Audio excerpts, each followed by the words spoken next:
सोचिए तो सही, ईश्वर हमें माँ के पेट में भी जिंदा रखता है जहां हवा नहीं पहुंचती,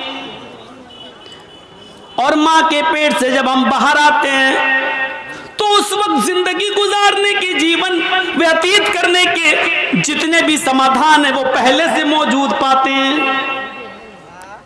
एक सूरज का अंधेरा, माँ के पेट का अंधेरा, फिर पेट के अंदर भी औरत की एक बच्चेदानी, फिर उस बच्चेदानी उस रहम का अंधेरा, तीन अंधेरों में बच्चे की परवरिश।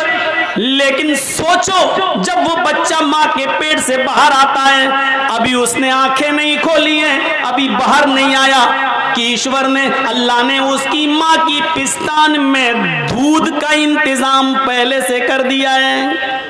साइंटिस्ट से पूछो, जो मेडिकल वो करते हैं और बायो वगैरह पढ़े हैं, उनसे पूछो कि जब माँ की डिलीवरी होती है बीवी की और बच्चा पैदा होता है, तो माँ की पिस्तान के पास जहाँ से बच्चा दूध पीता है, छोटे छोटे हजारों सुराख होते हैं, वहाँ पर हजारों सुराख।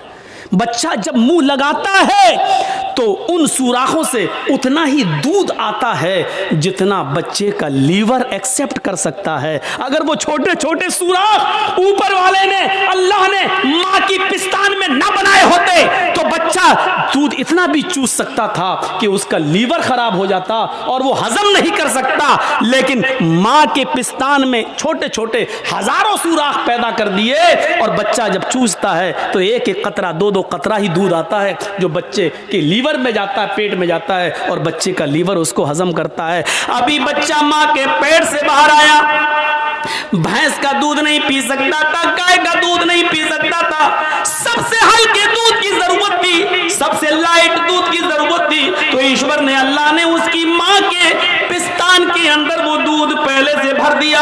और ये ऊपर वाला ये नहीं देखता है ये मुसलमान का बच्चा है या हिंदू का है, सिख का है या ईसाई का है, जैनी का है, क्रिश्चियन का है, किसका है, सबके साथ उसने ये मामला रखा है। फिर जैसे जैसे बच्चा बढ़ता जाता है, वैसे वैसे उसको समाधान मिलते जाते हैं। हम सूरज के मोहताज हैं, लेकिन सूरज हमारा जर्रा बराबर मोहताज नहीं है। हाँ, गवर्नमेंट बिजली देती है तो रीडिंग की शक्ल में टैक्स लेती है, कितने यूनिट तुमने बिजली खर्च की है। गवर्नमेंट की दी हुई बिजली से जो हम पंखे और एसी चलाते हैं तो उस पर टैक्स देते हैं कि हमने इतना यूनिट खर्च किया है, हवा इतनी इस्तेमाल की है। हम जो लाइट जलाते हैं उसका टैक्स देते हैं, जो पंखे और एसी की हवा लेते हैं उसका टैक्स देते हैं। हम गवर्नमेंट के पानी से अपने खेतों में पानी देते हैं तो पानी का टैक्स देते हैं। लेकिन ऊपर वाले ने हमसे कोई टैक्स नहीं मांगा। 9 करोड़ 30 लाख मील की बुलंदी पर यह सूरज चमकाया, 1 करोड़ 40 लाख डिग्री सेंटीग्रेड गर्मी इस सूरज की हमें मिलती है। लेकिन उसने कभी ये नहीं कहा, ओ मेरे बंदो मुझे टैक्स दो। उसने हमें हवा दी है, उसने कभी नहीं कहा मेरे बंदो मुझे टैक्स दो। उसने हमें और आपको बारिश दी है, बारिश आसमान से पानी हमें दिया, हमारे खेतों को पानी दिया है, लेकिन आज तक उसने टैक्स नहीं मांगा। इन तमाम चीजों के बदले में उसने मांगा तो ये मांगा, ओ मेरे बंदो दिया मैंने तो शुक्र भी मेरा अदा कर, दिया मैंने तो मेरी गा हमद तारीफ प्रशंसा मेरी कर। बस इन तमाम चीजों के बदले में तू अपना माथा मेरे सामने झुका दे, मेरे घर में चला जा, अपनी पेशानी मेरे सामने रख दे, ताकि मुझे यकीन हो जाए कि मेरे बंदे ने मुझे अपना मालिक और अपने आप को मेरा बंदा बना लिया। वमा खलक़तुल जिन्ना वल इंसा इल्ला लियअबुदून, सिर्फ हमने अपनी इबादत के लिए, हमने अपनी पूजा के लिए तुझे पैदा किया। इतना सा भी हम नहीं कर सकते। मानवता और इंसानियत सीखिए कि क्या है। न्याय की बात हो तो मानवता देखिए, खिलाने पिलाने की बात हो तो मानवता देखिए। इस्लाम के हर कानून को हमें फॉलो करना है। इतना याद रखिएगा, चाहे वो हमारी समझ में आए या ना आए, मानवता सबसे बड़ी, सबसे बड़ा धर्म है। इंसानियत सबसे बड़ा धर्म है। एक यहूदी का जनाजा आ रहा था, और अल्लाह के रसूल खड़े हो जाते हैं। आपके अनुयायी, आपके मानने वाले, आपके सहाबा कहते हैं अल्लाह के नबी भाई मोहम्मद सल्लल्लाहु अलैहि वसल्लम, यहूदी के जनाजे को देखकर आप खड़े हो गए, मरने वाला तो यहूदी था। तो अल्लाह के नबी ने क्या कहा, पढ़िए बुखारी शरीफ की हदीस, चैप्टर देखिए। अल्लाह के नबी ने कहा मरने वाला यहूदी था तो क्या हुआ, इंसान तो था, मनुष्य तो था, क्या हम उसके गम में शरीक ना हो? क्या हम उसके गम में शरीक ना हो? क्या हम उसके गम में ना जाएं? ये इंसानियत थी, ये मानवता का दर्स था। किसी के गम में बराबर का शरीक होना, किसी की बीमारी हो आप चले जाएं और उसका दुख दर्द बांट लें। मेरे भाइयों, यही तो मानवता है, यही तो इंसानियत है। अल्लाह खिलाता है सबको, अल्लाह पिलाता है सबको, अल्लाह की दी हुई चीजों में कोई मतभेद नहीं है। महिदेवस्य सवितु परिष्टुति, महान है हमारा वो देवता जिसके लिए सारी की सारी प्रशंसा है, जिसके लिए सारी की सारी तारीफ है। देखिए एक एक शब्द की तरफ नजर डालिए तो आपको पता चलेगा। इस्लाम तो इतनी इंसानियत का धर्म है कि अगर आप इस्लाम के अंदर इंसानियत देखेंगे तो आप तड़प जाएंगे। आपके अंदर तजस्सुस जागेगा। गौर करो कि हजरत उमर फारूक रात की तारीकी में, रात के अंधेरे में, रात के खटाटोप अंधेरे के अंदर गश्त कर रहे हैं और एक आदमी को झोपड़ी के अपने घर के बाहर देखते हैं। वो मुसलमान नहीं था, लेकिन मानवता देखिए आप, इंसानियत देखिए आप। वो मुसलमान नहीं था, लेकिन बाहर, घर के बाहर रो रहा है। हजरत उमर उसके पास बैठ गए, पूछते हैं उससे क्यों रो रहे हो?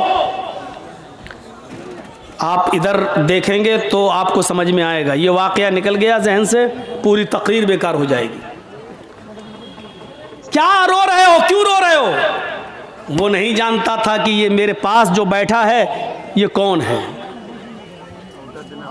अगर कोई सहाबी होते तो वो पहचानते हजरत उमर फारूक को, लेकिन चूंकि वो मुसलमान था ही नहीं, वो गैर मुस्लिम था, रो रहा है।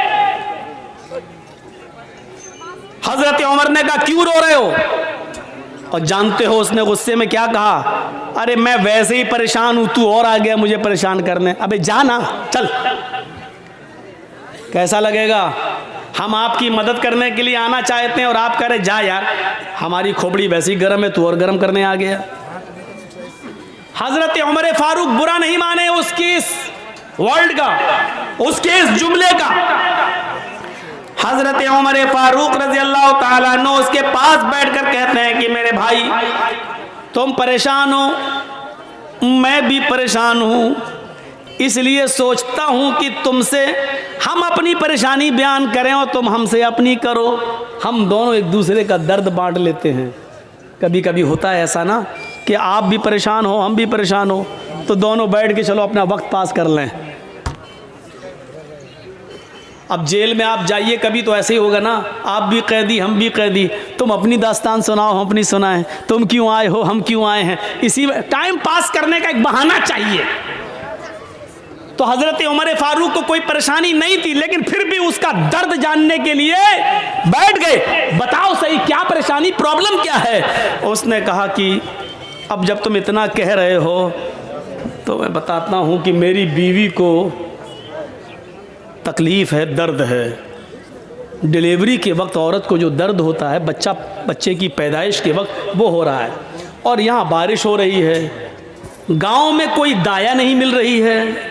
उस ज़माने में औरतें ही आया करती थीं घरों में और तेल की मालिश वगैरह करके बच्चे की डिलीवरी कर दिया करती थीं। आजकल की तरह हॉस्पिटल नहीं थे। बारिश हो रही है, मैं कहाँ जाऊँ? मेरी बीवी को दर्द हो रहा है, बच्चे की डिलीवरी का दर्द है, मैं परेशान हूँ कि मैं कहाँ जाऊँ, गांव में कोई दाया नहीं मिल रही है। हज़रत उमर ने कहा बस इतनी सी बात है। इंसानियत देखिए। कह रुको आता हूँ, ये काम तो मेरी बीवी करना जानती है। उसको नहीं मालूम कि ये कौन है। हज़रत उमर अपने घर गए और अपनी बीवी को उठाया बीवी कहती है इतनी रात में आप मुझे उठा रहे हैं, न सोते हैं न सोने देते हैं। कहा बीवी आज एक नेक काम है, क्या सवाब नहीं कमाओगी? ओफो, गैर मुस्लिम की खिदमत करने को सवाब। बीवी ने कहा अगर सवाब की बात है तो बताइए क्या है। कहा आज फला जगह पे एक मजूसी या यहूदी, उसकी बीवी को डिलीवरी का वक्त है, बच्चा पैदा होना है, दाया नहीं मिल रही है। अरे चलिए चलिए चलिए, जल्दी से तेल लिया और कपड़ा लिया। हज़रत उमर फारूक की बीवी अमीरुल मोमिनीन के साथ उस घर पर आती हैं, कहती हैं कि आप यहाँ बैठिए अपने दोस्त के पास, मैं इनकी बीवी को देख रही हूँ। अंदर जाती हैं, मालिश वगैरह करती हैं और बहुत आसानी के साथ थोड़ी देर के बाद डिलीवरी हो जाती है। एक बच्चा पैदा होता है। बच्चे के रोने की आवाज़ अमीरुल मोमिनीन के कानों में भी जाती है और उस आदमी के कानों में भी जो दरवाजे के बाहर बैठा हुआ है। हाँ, अमीरुल मोमिनीन ने कहा आतिका क्या डिलीवरी नॉर्मल है? ठीक है, जच्चा बच्चा दोनों ठीक हैं? अंदर से आवाज आती है जी दोनों ठीक हैं। अमीरुल मोमिनीन अपने दोस्त से कहिए कि ऊपर वाले ने तुम्हें लड़के की नेमत से नवाजा है, तुम्हें लड़का हुआ है। अमीरुल मोमिनीन का लफ्ज जब अमीरुल मोमिनीन की बीवी घर के अंदर से बोलती है कि अमीरुल मोमिनीन अपने दोस्त को खुशखबरी सुना दो कि तुम्हारे घर में लड़का हुआ है, तो उस घर का मालिक देख के दंग रह जाता है। पूछता है कि आप कौन हैं?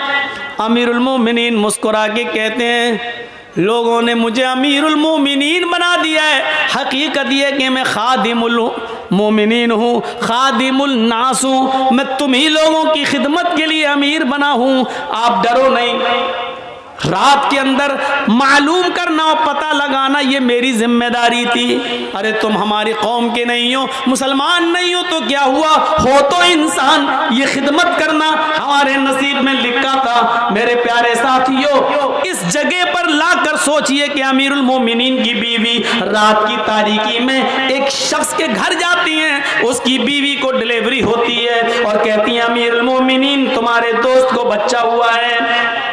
इस जगह पर रख कर देखिए कि इस्लाम हमसे क्या चाहता है, इस्लाम किस चीज का नाम है, इस्लाम कौन सा मुतालबा कर रहा है हमसे, इस्लाम क्या चाहता है हमसे। इंसानियत की इस महराज का नाम इस्लाम है। हम क्या करेंगे? हमारे यहाँ तो नफरतें भरी रहती हैं कि ये कौन है, ये कौन है, ये कौन है। और मुसलमान भी हम हैं, तब भी हमारे यहाँ भरा है शेरशाहबादी कौन है, सुरजापुरी कौन है, ये आगे क्यों बढ़ रहा है, फला आगे क्यों बढ़ रहा है। एक नबी के मानने वाले, एक कलमा पढ़ने वाले, एक कुरान को तस्लीम करने वाले, एक किबले की तरफ रुख करने वाले, एक रब को मानने वाले, एक किबले की तरफ नमाज रुख करके नमाज पढ़ने वाले, जब हमारे अपने अंदर इंसानियत नहीं रहेगी तो हम दूसरों को इंसानियत का दर्स कैसे देंगे और सबक कैसे देंगे। यही हजरत उमर है। आओ एक ऐसा वाक़या तुम्हें सुनाने जा रहा हूं जिस वाक़े को सुनकर हमारे ज़मीर जाग जाएंगे। रात की तारीकी है, हजरत उमर रात के अंधेरे के अंदर गश्त करके देख रहे हैं कि कौन परेशान है। काफी दूर निकल जाते हैं तो एक और परेशान आदमी नजर आता है, घर के बाहर बैठा हुआ और रो रहा है। हजरत उमर उसके पास बैठ गए। जी क्यों रो रहे हो? उसने भी यही कहा, अरे जा यार क्या दिमाग खराब कर। नहीं बोलो तो क्या बात है, अरे तुम क्या कर लोगे यार, जाओ ना, मेरी किस्मत मेरा नसीब। नहीं ऐसी बात मत करो। देखो रात में तुम निकले हो, रात में मैं भी निकला हूँ, परेशान हो आप भी हम भी, चलो बताओ ना क्या बात है, शायद मैं तुम्हारे कोई काम आऊँ। रोने लगा और कहने लगा नहीं जानता कौन है। कहता है कि मेरे भाई जब तुमने एक रिश्ता जोड़ी लिया तो सुनो, मैं बहुत किस्मत का मारा हुआ इंसान हूँ। मैं इस झोपड़ी के बाहर बैठा हुआ हूं, अंदर मेरी बीवी रो रही है और इधर मैं रो रहा हूं। कहा क्यों, क्या बात है? कहा मेरी बीवी बहुत ही ज्यादा खूबसूरत है और मेरी गांव का एक बहुत मजबूत आदमी, पैसे में भी मजबूत है, असर और रसूख में भी मजबूत है और ताकतवर भी है। उसके आगे पीछे गुंडे भी रहते हैं। वो शख्स रात की तारीकी में आता है और मुझे मेरा कान पकड़कर घर से बाहर निकाल देता है। फिर वो मेरी बीवी के साथ जिना करता है, मेरी बीवी को मजबूर कर देता है गलत काम करने के लिए। नहीं तो वो मुझे और मेरी बीवी दोनों को मारने की धमकी देता है। मेरी बीवी डर जाती है और मारे डर के वो सब कुछ कर लेती है जो उसका ज़मीर उसको गवारा नहीं करता। ओह, ये प्रॉब्लम है। अभी आया था, हाँ आया था और गलत काम करके चला भी गया। हजरत उमर ने कहा मेरे भाई सच बताओ अब वो कब आएगा? कहा वो एक दिन छोड़कर आता है, आज आया है, गलत काम करके चला गया है, अब वो कल नहीं आएगा, परसों आएगा। अमीरुल मोमिनीन की नजरें आसमान की तरफ उठी और दिली दिल में कहा इलाहुल आलमीन, कितना लाचार बे अमीरुल मोमिनीन हो। मेरे दरबार खिलाफत में, मेरे दौरे खिलाफत में एक गैर मुस्लिम आदमी के ऊपर जुल्म हो रहा है और इस इलाके का मालिक मैं हूं। हजरत उमर फारूक का ये वाकया योगी और मोदी दोनों के लिए चैलेंज है।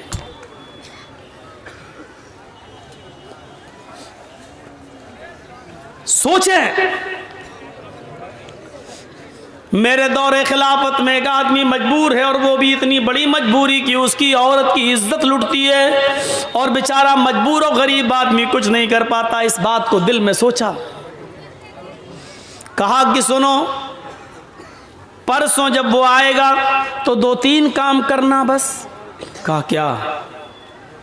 कहा अपनी बीवी से कहना कि जब वो आए और तुम्हारे साथ गलत काम करने का इरादा करे और आ ही जाए तो उससे कहना कि भाई अब तो हमारा और तुम्हारा मामला बहुत करीब हो ही गया है, तुम हमारे दिल में बैठ ही चुके हो और हम तुम्हारे दिल में, तो अब रोजाना नखरे दिखाने से क्या फायदा।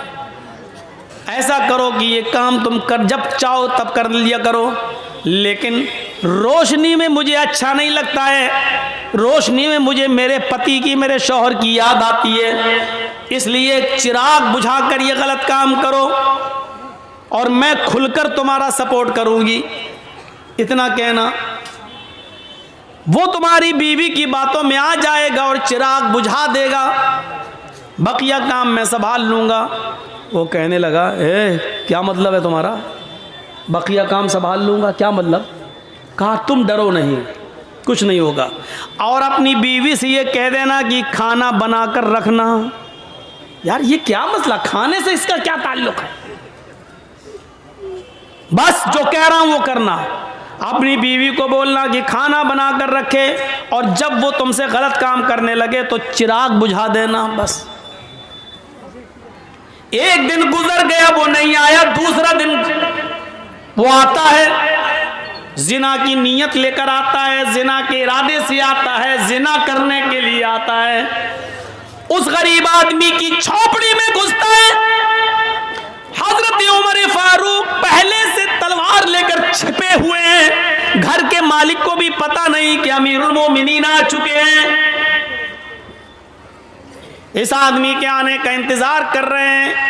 जब रात पूरी तरीके से अंधेरे में छा जाती है तब ये शख्स अंदर जाता है, कान पकड़कर घर के मालिक को बाहर बिठाता है, चल बाहर, चल उधर चल, अंदर कर दी बाहर। खुद अंदर जाता है, चिराग जल रहा होता है।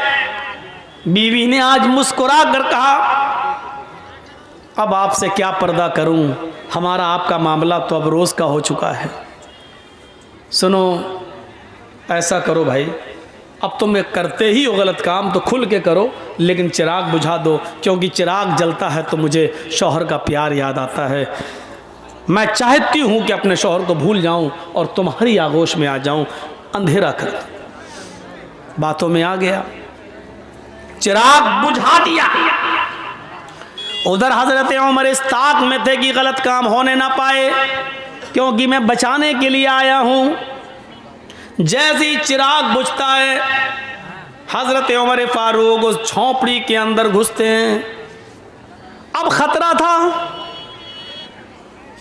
कि तलवार अंधेरे में चलाएं तो ऐसा ना हो कि आदमी की जगह पर, जानी की जगह पर इस गरीब आदमी की बीवी की गर्दन पर कहीं तलवार न चल जाए, इसलिए कुछ बोलना था। हजरत उमर अंदर घुसे और खांसे वो समझा कि इसका पति आ गया अंदर, और उसने कहा, अभी भाग, चल, अभी तो कुछ हुआ ही नहीं, तू आ गया, भाग। इसी आवाज को सुनना था हजरत उमर फारूक को। हजरत उमर फारूक ने देख लिया कि आवाज किस सिमत से आ रही है, उसी वक्त उसके सर को पकड़ लिया। जैसे ही उसके सर को पकड़ा और बाल पकड़ के खींचा तो उसके बाल भी लंबे लंबे थे। अब यह शक हुआ कि कहीं औरत के बाल तो नहीं है। अब वो उसको बार बार उसको बाल को झुमा रहे हैं, तो वो चीखता है, अबे क्या कर रहा है, अबे हट। समझ गए कि यही है, फौरन बाल पकड़ के गिराया, मारी एक तलवार। जिंदगी का रिकॉर्ड है, हजरत उमर ने जब भी किसी को कत्ल किया दोबारा तलवार चलाने की नौबत नहीं आई। एक ही वार में गर्दन तन से जुदा हो जाती थी। अंधेरे में भी तलवार मारी तो गर्दन अलग पड़ी हुई है, तन अलग है, तड़पने लगा। कहा, मेरी बहन जल्दी से चिराग जलाओ। चिराग जलाया। हजरत उमर ने चेहरा देखा, मुस्कुराहट आई। कहा, अल्हम्दुलिल्लाहि रब्बिल आलमीन। घर का मालिक अंदर आ गया, कहने लगा, है बड़ा अजीब मामला है। किसी मरे हुए आदमी को देखकर इन्ना लिल्लाह पढ़ा जाता है मुसलमानों में, और ये अल्हम्दुलिल्लाह पढ़ रहा है, मामला क्या है? कहा, मेरी बहन जल्दी से चिराग जलाओ। चिराग जलाया गया, शक्ल देखी तो कहा, अल्हम्दुलिल्लाहि रब्बिल आलमीन। इधर आओ मेरे भाई, अंदर क्या, बाहर क्या खड़े हो, तुम्हारा काम हो गया है। हैं? मार दिया, कत्ल कर दिया क्या? अरे अगर यह अमीरुल मोमिनीन को, उमर को पता चल गया तो मुझे भी कत्ल कर दिया जाएगा। ये तुमने क्या किया? एक और मुसीबत तुमने हमारे लिए खड़ी कर दी। हजरत उमर ने मुस्कुराते हुए कहा, पहले खाना लगाओ। लाश रखी हुई है, गर्दन कटी पड़ी हुई है, खून वहीं पर ताज़ा ताज़ा पड़ा हुआ है, और हजरत उमर वहीं बैठकर खाना खा रहे हैं लाश के पास। वो यहूदी बार बार देख रहा है कि ये कौन सी दुनिया का आदमी है, लाश के पास तो खाने की हिम्मत नहीं पड़ती और ये खा रहा है। और ये मुसलमान भी है, मुसलमान तो किसी के मरने के बाद इन्ना लिल्लाह पढ़ते ही अल्हम्दुलिल्लाह पढ़ रहा है। और कत्ल ही करना था तो चिराग क्यों बुझवाया इसने? चिराग जलता तो अच्छी तरीके से पहचान सकता था और मारने में आसानी रहती, लेकिन इसने चिराग बुझाने के लिए क्यों कहा? हजरत उमर फारूक जब वहां से जाने लगे तो उसने पैर पकड़ लिए। कहता है, मेरे ऊपर मुसीबत खड़ी करके कहाँ जा रहे हो? उमर के किसी आदमी को पता चल गया तो मुझे भी कत्ल कर दिया जाएगा। हजरत उमर ने कहा, पैर छोड़ो, क्यों डरते हो? क्या बात है? मैं ही उमर हूं। हाँ, मैं ही उमर हूं। मैं सिर्फ मुसलमानों का अमीर नहीं हूं, गैर मुस्लिमों की परेशानियों को दूर करना भी हमारी जिम्मेदारी है। हमारे हुदूद में आते हो तुम। हमारे भी आदमी आएंगे, इस डेड बॉडी को उठा के ले जाएंगे, आपको घबराने की जरूरत नहीं है।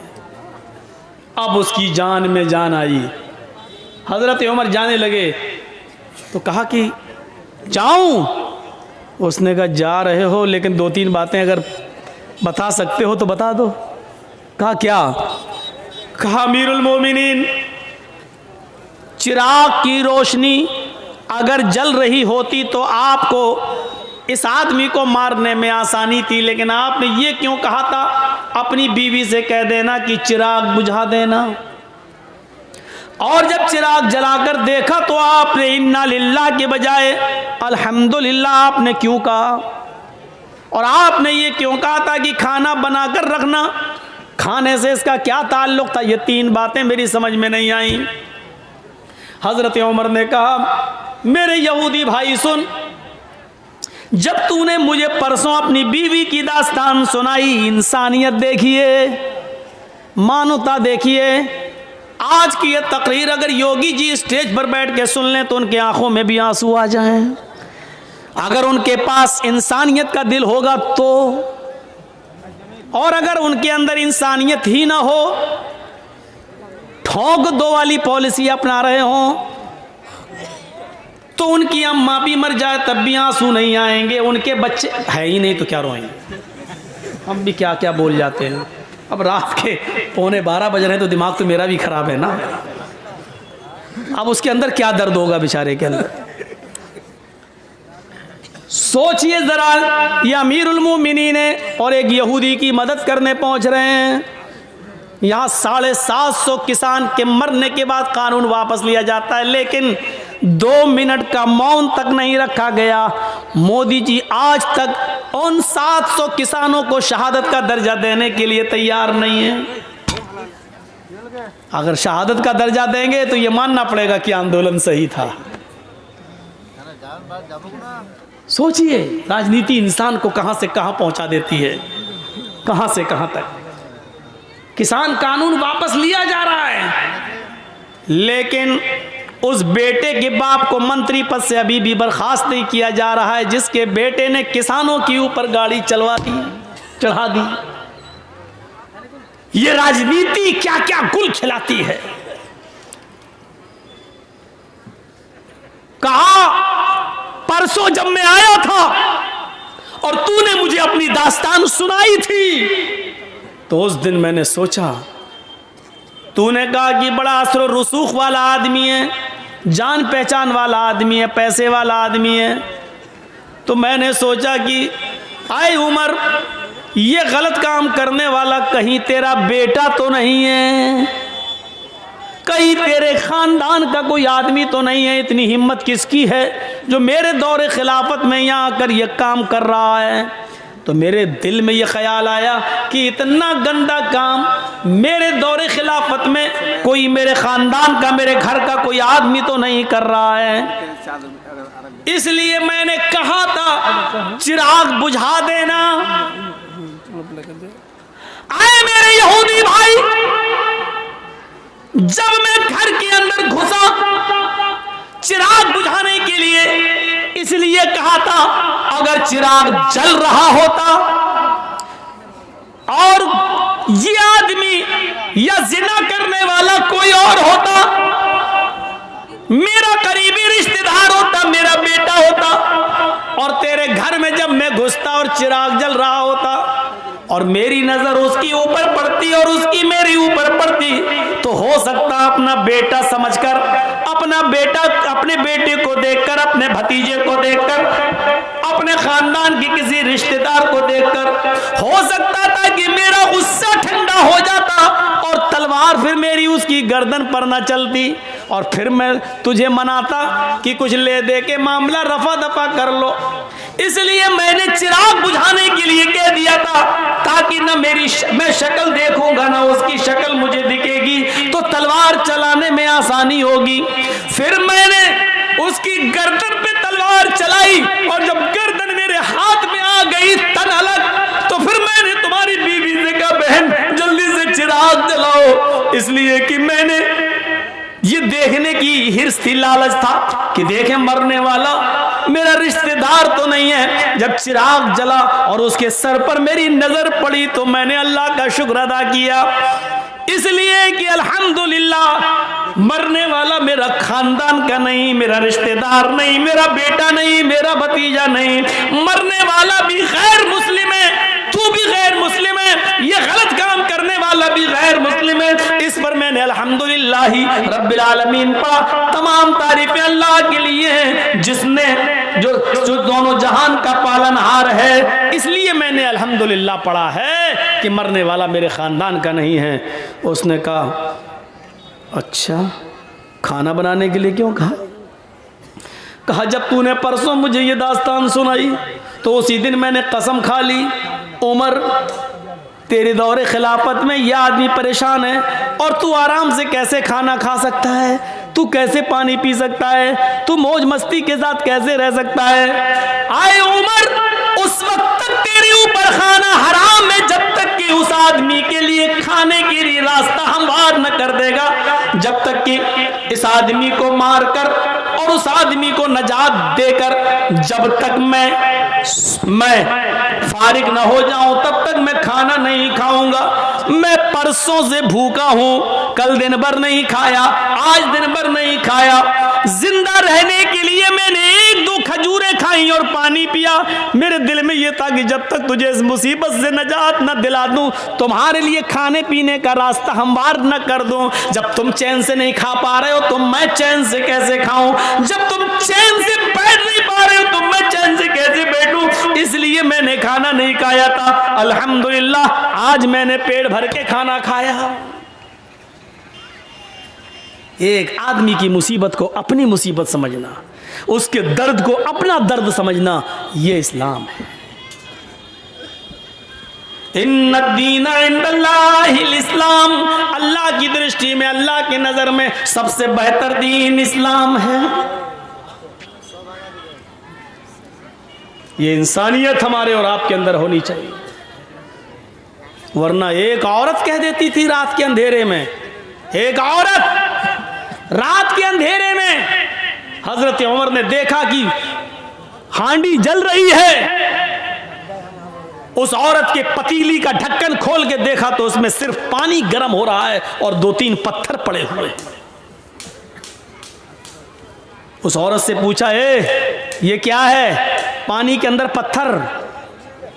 कहा कि मैं नहीं जानती ये कौन है। कहती है क्या करूं, बच्चे भूखे हैं, इनको तसल्ली दे रही हूं।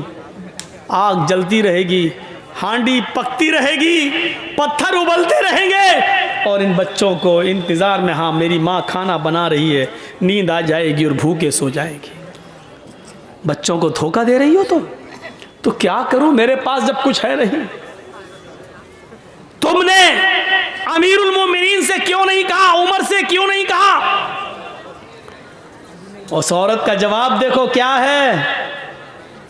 कहती है मैं उमर के पास क्यों जाऊं कहने के लिए, क्यों जाऊं मैं? उमर अमीर है, लोगों का जिम्मेदार है। उमर की ड्यूटी है ये पता लगाना कि किसके घर में चूल्हा जल रहा है और किसके घर में चूल्हा नहीं जल रहा है। मेरे भाई तुम गवाह रहना, हजरत उमर से ही कह रही है, मेरे भाई तुम गवाह रहना, कल कयामत के दिन मैं उमर का गरीबान पकड़ूंगी। आज कोई योगी जी से कह दे देख लेंगे तुम्हें कयामत के दिन, या कुछ उल्टा सीधा एक जुमला बोल दे, जमानत नहीं होगी आपकी, राष्ट्रद्रोह का मुकदमा ठुक जाएगा। राष्ट्रद्रोह का एक तो ठोंक दो वाली भाषा और दूसरा मुकदमा। देखा ना डॉक्टर कफील के ऊपर कैसे कैसे मुकदमे चलाए थे, जिसने बच्चों की जान बचाई हो, अपने घर का ऑक्सीजन लेकर बच्चों की जान बचाई हो, उसके ऊपर राष्ट्रद्रोह का मुकदमा। हजरत उमर से कहा उसने कयामत के दिन मैं उमर का गरीबान पकड़ूंगी। उमर बोले बहन उमर को क्या मालूम तुम्हारी हालत का नहीं मालूम है तो मालूम करना चाहिए। ज्यादा पक्ष मत लो उमर का, ज्यादा पक्ष मत लो उमर का, चलो यहां से। हजरत उमर कहते हैं मेरी बहन तुम रुको, तुम बहन हो, मैं घर से कुछ इंतजाम करता हूँ। ये नहीं बताया कि मैं ही उमर हूँ। अंदर गए, दरबार खिलाफत में अपने गुलाम मसलम को जगाया एक बोरी घी वगैरह, अनाज वगैरह, और उस जमाने में जो फल फ्रूट जो अनाज चलता था उसकी एक थैली ली, एक पीठ पे लादी, तेलों की अपने हाथ में लिया और चलने लगे। उनका गुलाम कहता है अमीरुल मोमिनीन ये क्या कर रहे हैं? आप हमारे आका हैं, मैं आपका गुलाम हूं, ये सारा बोझ उठाने के लिए मैं हूं, आप नहीं। हजरत उमर ने जो जवाब दिया सुनिए, वो इस मुल्क के जिम्मेदारों के लिए जरूरी है। हजरत उमर ने जवाब दिया नहीं नहीं नहीं नहीं, कयामत के दिन उस औरत ने मेरा गरीबान पकड़ने की बात कही, तुम्हारा नहीं, इसलिए इस गल्ले की बोरी को मैं ही अपनी पीठ पर ला दूंगा और मैं ही लेकर जाऊंगा। हजरत उमर उस गल्ले को लाद कर जाते हैं, अपने हाथ से आटा गूंथते हैं, अपने हाथ से सालन तैयार करते हैं, अपने हाथ से बच्चों को खाना खिलाते हैं, फिर उस औरत से कहते हैं बच्चों की माँ बहन तुम भी खाना खा लो। फिर उस औरत ने खाना खाया। जब हजरत उमर फारूक ने उन सबको खाना खिला दिया और वहां से जब आने लगे तो उस औरत ने पीछे से दामन पकड़ के कहा, लोग कितने बेवकूफ हैं जो उमर को खलीफा बना देते हैं। उमर के अंदर खलीफा होने वाली कोई चीज नहीं पाई गई। अरे खलीफा बनने के लायक तो आप हैं, अमीरुल मोमिनीन तो बनने के लायक आप हैं। आप रात में उठते हैं और गरीबों की देख रेख करते हैं। आपने हमारे बच्चों का पेट पाला, अल्लाह आपका पेट आपके बच्चों को आबाद रखे। हजरत उमर फारूक रोने लगे। उस औरत ने कहा तो आपने मुझे बहन कहा और आप रो रहे हैं, आपने मेरे घर में खुशियां दी हैं, बच्चों को खिलाया है और मेरी वजह से आपकी आंखों में आंसू। कहा नहीं मेरी बहन, तेरी वजह से आंसू नहीं, आंसू तो इन जुमलों से आए हैं कि तूने कहा कयामत के दिन में उमर का गरीबान पकड़ूंगी। मेरी बहन मैं तुझे कैसे बताऊं कि मैं ही उमर हूं, अमीरुल मोमिनीन मैं ही हूं, और ये मेरी गलती है कि अब तक तेरे घर की खबरगिरी मैं नहीं कर सका। मेरी बहन कयामत के दिन अब मेरा गरीबान मत पकड़ना। मेरी बहन अल्लाह के दरबार में इतनी गवाही दे देना कि मेरा एक जुमला जब सुना तो इसने मेरे बच्चों को खिला दिया था और अपनी जिम्मेदारी पूरी की। क्या जिम्मेदार देखिए कैसा था, वो अपनी जिम्मेदारी को समझता था। हम अपनी जिम्मेदारी नहीं समझते हैं, अपना हो या पराया हर एक की खिदमत करना ये इस्लाम कहलाता है। यही इस्लाम का दर्स है, यही इस्लाम है, इसी इंसानियत का नाम इस्लाम है। हम भूल जाते हैं, हम फरामोश कर देते हैं। 4 साल हो जाते हैं हजरत उमर फारूक को। 10 साल तो खिलाफत की है, 10 साल में 4 साल ऐसे गुजरे कि रात के अंधेरे में रोजाना एक घर में जाते। एक सहाबी है हजरत तुफैल दौसी, कबीले दौस से उनका ताल्लुक। उनको शक होता है कि उमर ये रात को रोजाना कहां जाते हैं। पूछ पूछ के थक गए, लेकिन हजरत उमर ने नहीं बताया कि मैं रात को कहां जाता हूं। एक दिन तुफैल दौसी को तजस्सुस सूझ गया, देखें कहां जाता है उमर। रात की तारीकी में, रात के अंधेरे में जासूसी करने लगे। हजरत उमर आगे आगे जा रहे हैं, तुफैल दौसी पीछे पीछे पेड़ से छुप छुप के कि उमर मुझे देख न लें। हजरत उमर दाएं बाएं देख रहे हैं, लेकिन इनको पीछे का कोई आदमी दिखाई नहीं दे रहा है। चल दिए 4-5 मील दूर एक बियाबान आबादी में, आज बियाबान जगह आ जाते हैं। 5-6 झोपड़ियों के अलावा वहां कुछ नहीं है। एक झोपड़ी में चिराग जल रहा था। हजरत उमर फारूक ने दाएं बाएं देखा कि मुझे कोई नहीं देख रहा, उस झोपड़ी के अंदर घुस जाते हैं। तो फैल दौसी को शक हो गया कि उमर इतनी रात में इस झोपड़ी में क्या करने गया। इंसान की फितरत है, रात के अंधेरे में आप भी अगर दाएं बाएं देखें और कोई ना आपको देख रहा हो, चुपके से आप किसी घर में घुस जाएं, वो भी रात के अंधेरे में, तो मेरे दिल में तो तरह तरह के ख्यालात उठेंगे ही कि आप क्यों गए, इतनी रात में क्यों जा रहे हैं। तो फैल दौसी कहते हैं कि मैं उमर के निकलने का इंतजार करने लगा कि इतनी रात में उमर इस घर में क्या करता है और रोजाना आता है क्या करता है। काफी देर के बाद उस झोंपड़ी से जब हजरत उमर निकले और सीधे चले गए तो फैल दौसी ने कहा जा रहे हैं जाने दो, मैं झोंपड़ी में जाके देखूं कि इसमें क्या है। हजरत तुफैल जब उस झोंपड़ी में घुसते हैं तो क्या देखते हैं कि एक कोने में चिराग जल रहा है। उस चिराग के पास खजूर के पत्तों की बनी हुई एक चटाई बिछी हुई है। उस चटाई के ऊपर कोई लेटा हुआ है। करीब गए तो पता चलता है कि एक औरत है, और करीब जाते हैं तो पता चलता है कि वो बूढ़ी औरत है, और करीब गए तो क्या देखते हैं कि वो तो आंखों से अंधी है, दांत उसके मुंह में नहीं है और हाथों से कोड़ी और पैरों से लंगड़ी है। हजरत तुफैल उसके पास बैठ जाते हैं और कहते हैं माँ। उसने कहा जी क्या मैं तुमसे कुछ पूछना चाहूं तुम बताओगी? उसने कहा बोलो बेटा।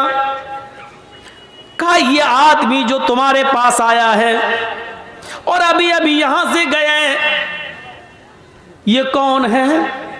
क्या तुम इसको जानती हो? क्या तुमने कभी इसको देखा है? कहा नहीं, मैं आंखों से अंधी हूं, मैं क्यों मैं कैसे देख सकती हूं? कहा मां मुझे जल्दी बताओ कि ये आदमी यहां आता है तो कम से कम तुम्हें बताया तो होगा कि मैं कौन हूं। कहा नहीं मेरे बेटे, ये आदमी यहाँ 4 साल से बराबर कंटिन्यू आता है, चाहे कितनी बारिश हो, चाहे कितनी आंधी हो, चाहे कितना तूफान हो, चाहे कुछ भी हो, लेकिन ये यहाँ जरूर आता है। लेकिन 4 साल से आज तक इसने मुझे अपना नाम नहीं बताया। यहाँ तो 100 रुपए मदरसे में चंदा देते हैं तो नाम के साथ देते हैं कि फला साहब ने दिया है। ऐलान करो मौलाना साहब, 1000 रुपए चंदा देते हैं तो उसमें भी हमें शोहरत चाहिए, फला ने दिया। और यहाँ बैठे रहते हैं कंपटीशन में, मेरा दुश्मन कितना दे रहा है, अगर उसने 1 दिया तो उसको दिखाने के लिए हम 1200 देंगे, हम 1500 देंगे। ये कंपटीशन है हमारे यहाँ।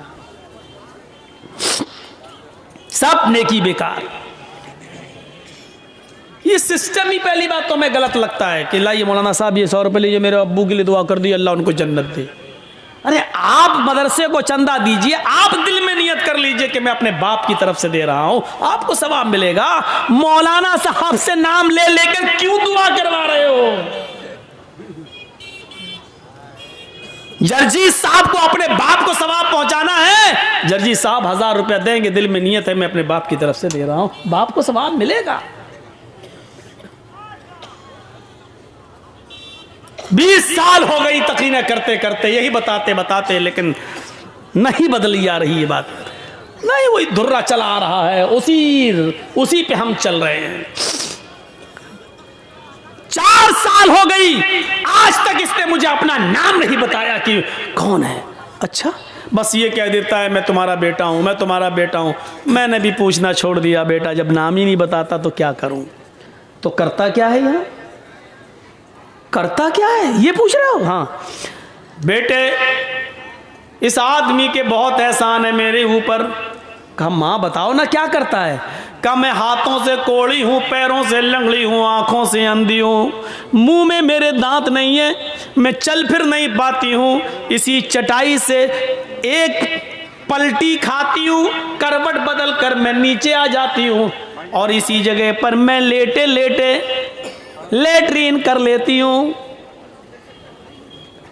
यही लेटे लेटे मैं लेटरीन कर लेती हूँ और फिर पलट कर मैं इसी जगह चटाई पर आ जाती हूँ। ये जो आदमी, जो लड़का है, ये जो आता है यहाँ, ये सबसे पहले चिराग जलाने के बाद सबसे पहले मेरी लेटरीन साफ करता है, मेरे घर को धोता है, जहां जहां मेरा पेशाब और पायखाना पड़ा होता है सबसे पहले ये उसको साफ करता है। अमीरुल मोमिनीन, 22 लाख मुरब्बा मील पर हुकूमत करने वाली शख्सियत, मोदी जी सिर्फ हिंदुस्तान के हैं। हजरत उमर ने इतनी बड़ी हुकूमत, इतने बड़े रकबे पर हुकूमत की थी। उस वक्त इराक, ईरान, मिस्र, शाम, फिलिस्तीन, आज़रबाईजान, उर्दुन, चाइना, मराकश, सीरिया, ये सारे मुल्क उसमें शामिल थे और इन तमाम मुल्कों का अकेला एक हाकिम था जिसका नाम था उमर। इतनी बड़ी खिलाफत का मालिक और सूरत हाल एक नाबीना, पैरों से लंगड़ी, हाथों से कोड़ी, दांतों से बिल्कुल खाली और आंखों से अंधी एक बूढ़ी औरत के घर से उसकी लेटरीन और पेशाब और पायखाना साफ करता है। उसके बाद मेरे कपड़े चेंज करता है, मुंह हाथ धुलने की जरूरत होती है, मुझे मुंह हाथ धुला देता है, नहलाने की जरूरत होती है तो मुझे गुस्ल देता है, कपड़े चेंज कराता है। फिर मेरे जिस्म से उतरे हुए पुराने या गलते कपड़े यही कुएं के पास बैठकर उसको वो धोता है और सूखने के लिए डाल देता है। उसके बाद इसी जगह पर चूल्हा जलाता है, खाना बनाता है, लकड़ियों को फूंक फूंक कर उसका धुआं उसकी आंखों में जाता है। लेकिन ये सब करता है, मैं दांत नहीं है, अपने मुंह में वो चबाता है, उसको नरम करके फिर वो मेरे मुंह में डालता है और जब तक मेरा पेट नहीं भर जाता वो यहां से जाने का नाम नहीं लेता।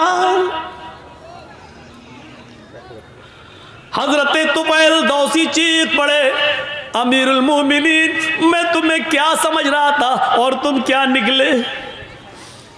अमीरुल मोमिनीन मैं तुमसे नेकियों में कभी आगे नहीं निकल पाऊंगा। मां जानती हो वो कौन है? वो अमीरुल मोमिनीन है, वो उमर फारूक हैं? सिटी गुम। फिर तुफैल दौसी तेज स्पीड में घर से निकलते हैं और उमर फारूक के घर की तरफ जाते हैं। उमर फारूक के घर के बाहर जो एक दरवाज़ा था जहां वो लोगों की फरियाद सुनते थे, उसी दरवाजे के बाहर जो रूम था, उसी रूम में हजरत उमर फारूक बैठे हैं और तहज्जुद की नमाज पढ़ने के बाद अपने दोनों हाथ उठाकर ये दुआ मांग रहे हैं, रब्बना स्रिफ अन्ना अज़ाब जहन्नम, रब्बना स्रिफ अन्ना अज़ाब जहन्नम इन्ना अज़ाबहा कान गरामा, रब्बना स्रिफ अन्ना अज़ाब जहन्नम इन्ना अज़ाबहा कान गरामा। आय अल्लाह हमसे जहन्नम का अजाब हटा ले, हमें जहन्नम के अजाब से दूर कर दे। तेरा अजाब हम भुगत नहीं पाएंगे, तेरा अजाब हम सह नहीं पाएंगे, तेरा अजाब हम बर्दाश्त नहीं कर पाएंगे। फिर दुआ मांगते रब्बना स्रिफ अन्ना अज़ाब जहन्नम इन्ना अज़ाबहा कान गरामा। पीछे से तुफैल दौसी टोकते हैं और कहते हैं, रात में बूढ़ी औरत का पेशाब व पायखाना साफ करने वाला, रात में बूढ़ी औरत के कपड़े धुलने वाला, रात में बूढ़ी औरत के लिए खाना बनाकर खिलाने वाला, रात के अंदर बूढ़ी औरत की खिदमत करने वाला अमीरुल मोमिनीन। आए उमर, अगर तुम जहन्नम में चले गए तो फिर जन्नत में कौन जाएगा? रात की तारीकी में 4 साल से ये खिदमत करने वाला शख्स अगर जहन्नम में चला गया तो फिर जन्नत में कौन जाएगा? हजरत उमर फारूक दुआ मांगते मांगते पीछे देखते हैं, सामने तो तुफैल दौसी हैं, आसमान पर हाथ उठाए हुए नजरें आसमान पर जमाते और कहते हैं, अल्लाह 4 साल से जो नेकी मैं सिर्फ तेरे लिए कर रहा था, जो काम मैं तेरे लिए कर रहा था, तुझे राजी करने के लिए कर रहा था, आज उस राज को फाश कर दिया गया, आज मेरी बात दूसरे को मालूम हो गई, आज ये नेकी पता चल गई। और अल्लाह मैंने इसको नहीं बताया, इसने पीछा कर करके खुद पता कर लिया। अल्लाह मेरे इस नेक अमल को रिया नमूद में न लिख लेना, तकब्बुर में न लिख लेना, घमंड के अंदर मेरे इस नेकी को मत लिख लेना। मैंने नहीं दिखाया, मैंने नहीं बताया। ये कौन सी इंसानियत थी? यहां तो बस नमाज पढ़ के निकलते हैं दाढ़ी पे हाथ फेरते हुए, समझते हैं हमने बहुत बड़ा एहसान कर दिया अल्लाह के ऊपर। आए मगरिब कहाँ नमाज पढ़ने गए थे, नमाज पढ़ने गए थे, नबी मस्जिद से निकले नमाज पढ़ के, ऐसा लगता जैसे अल्लाह के ऊपर कितना बड़ा एहसान करके आ रहा है यार। सिर्फ नमाज पढ़ लेने से मेरे भाइयों जन्नत नहीं मिल जाती है, आपको उसके लिए इंसानियत भी अपनाना पड़ेगी, अल्लाह के हुकूक भी अदा करना और बंदों के हुकूक भी अदा करना। हम बंदों के हुकूक क्या अदा करेंगे? क्या हमारे मियाँ बीवी के हुकूक, बच्चों के हुकूक हम अदा करते हैं? हम अपने घर में उनके हुकूक अदा नहीं करते।